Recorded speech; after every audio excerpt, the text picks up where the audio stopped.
Good day, it's Monday. Welcome to the Rough Cuts. I am Erlend and this is my review of Cinema Paradiso, or its original name, Nuovo Cinema Paradiso. As usual, I probably butchered that foreign language name, but Cinema Paradiso is a 1988 Italian drama film directed by Giuseppe Tornatore and starring a bunch of people I probably should know about. This film is about a man who is, I think, 50 years old, and he recalls his childhood and his youth and a man named Alfredo. I noticed very early on in the movie that there were a couple of jump cuts and really strange edits, and so I did some research and I found out that the movie that I saw was not the original Italian version of the film, but the international cut, which won an Oscar and won the Cannes something prize. And the original version of this film is about half an hour longer and mostly features some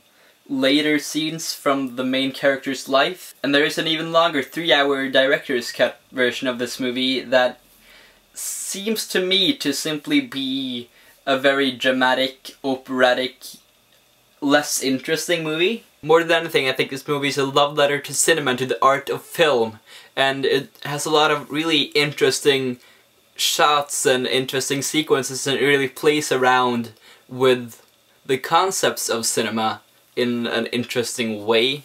Can I be much more vague than that? The acting in this movie is overall really solid and really hits all the marks it's supposed to do, and especially the leading kid, who is very charming and very interesting. He's not just the usual stock child actor, but at times it is annoying that some of the scenes are looped or dubbed in post, which really distracts me from the film. The format of the film, and that everything is just an extended flashback, is very interesting. It's got a very interesting tone that really skips from nostalgia to kind of harsh moments of realism, the way real memories do, which really grounds the characters and gives them a lot of pathos and really makes this an interesting and very charming film experience. I do feel kind of a disconnect with this movie because I personally haven't grown up with the kind of cinema tradition that is portrayed in this film, but I really get involved in it over the course of the film,